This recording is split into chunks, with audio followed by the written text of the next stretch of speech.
बिस्मिल्लाह वल्हम्दुलिल्लाह वस्सलातु वस्सलामु अला रसूलिल्लाह अम्मा बाद। सुनन नसाई हदीस नंबर 265। इमाम नसाई रहमहुल्लाह ने इस हदीस पर बाब बांधा है, बाब हज्बिल जुनुबी मिन क़िराअतिल कुरान। जुनबी आदमी का कुरान पढ़ने से रुक जाना, जुनबी आदमी का कुरान पढ़ना मना है। बाब ये है, मसला समझ लो। राजी बात ये है कि जुनबी आदमी भी कुरान करीम पढ़ सकता है, जायज़ है।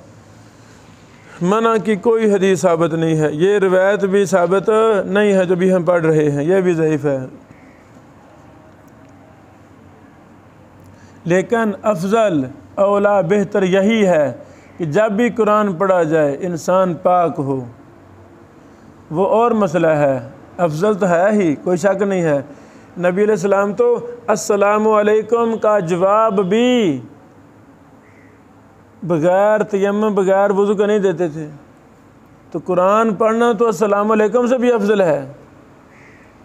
हम यही कहते हैं कि अफजलियत औलवियत यही है कि कुरान करीम हैज़ की हालत में औरत ना पढ़े, जुनबी ना पढ़े, बेवुज़ू भी ना पढ़े, यही औला अफजल है। लेकिन जायज़ तो है ना, जायज़ की हम नफ़ी कर सकते नहीं। ये जायज़, इसे मुस्तहब कहते हैं, मुबाह कहते हैं। ये भी शरीयत का मसला है। अहकाम शरिया 5 हैं, पढ़ा आपने सुलफ़िका में, तो उनमें एक जायज़ और मुबाह भी है, मुस्तहब भी है। तो यानी हम हर चीज़ को दलील के बगैर कहेंगे नहीं। तो नबी अलैहिस्सलातु वस्सलाम ने किसी भी सही हदीस में मना नहीं फरमाया कि कुरान करीम जुनबी आदमी ना पढ़े या हैज़ वाली औरत ना पढ़े। तो जायज़ हो गया ना, जायज़ है। अफजल यही है गुस्ल करके वज़ू करके पढ़ा जाए। लेकिन बेवज़ू भी बंदा पढ़ सकता है, जुनबी भी बंदा पढ़ सकता है, मैंसर की हालत में भी औरत पढ़ सकती है। ये तकल्लुफ़ात हैं, ये तोड़ तोड़ के पढ़े, ये करके पढ़े, वो करके पढ़े, ये तकल्लुफ़ात है। अच्छा, इसमें हदीस लाए हैं इमाम नसाई रहमहुल्लाह, अखबरना काल अखबरना अली इब्न हुज्र काल अखबरना इस्माइल इब्न इब्राहीम अन शुअबता अन अमर इब्न मुर्रा अन अब्दुल्लाह इब्न सलमा काल। अब्दुल्लाह बिन सलमा कहते हैं, मैं सैयदुना व हबीबुना खलीफा राबे अली रज़ी अल्लाह अन्हु के पास आया, आना व रजुलानी, मैं और 2 आदमी।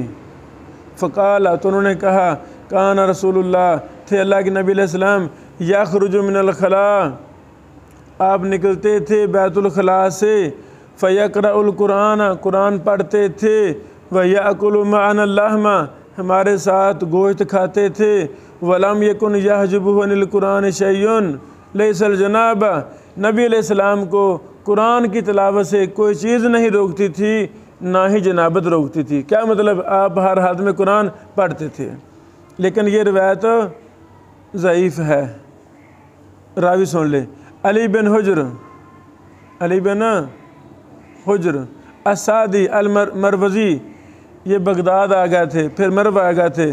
सिकातुन हाफिज़ुन, सिका हैं। इस्माइल बिन इब्राहीम इब्न उलैया अबू बिशर अल-बसरी, सिका हैं। निकलो सा शुबा इमाम और मुहद्दिस हैं। अमर बिन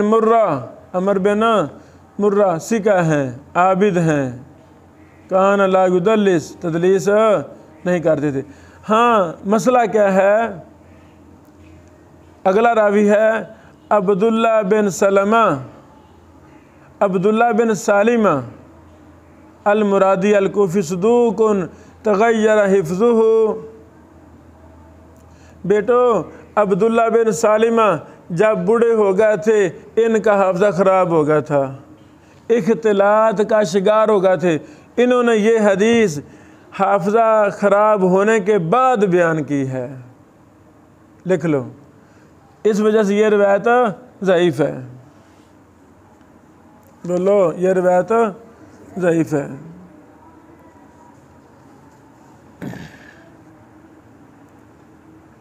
सुन लो,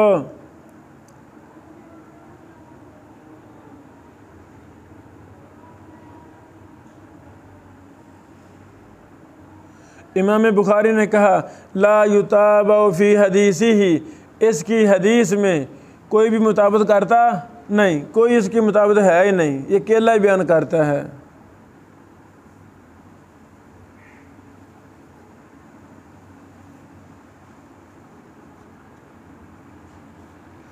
यानी ये कई मुहद्दिसीन ने वजाहत की है कि इन्होंने ये अपने हिफ्ज़ के ख़राबी के बाद बयान की है और गलती कर दी है।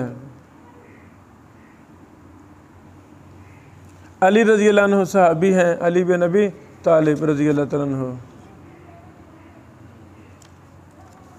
ये सनद ज़ईफ़ है क्योंकि इसकी सनद में अब्दुल्ला बिन सालिमा रावी है, उसका हाफ़ज़ा ख़राब हो गया था, उन्होंने हाफ़ज़े की ख़राबी के बाद बयान किया है इसको। ठीक है। शेख अलबानी रहमहुल्लाह ने ज़ईफ़ सुनन नसाई में इसको ज़ईफ़ करार दिया है, यही राजे है।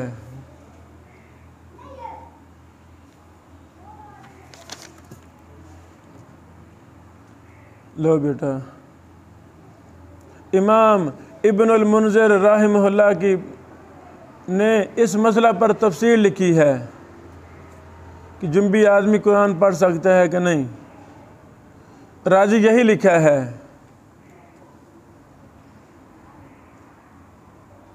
कि पढ़ सकता है, कोई हर्ज नहीं है, जायज़ है। हाँ, अफजल यही है कि वो क्या करे, वुज़ू करके पढ़े।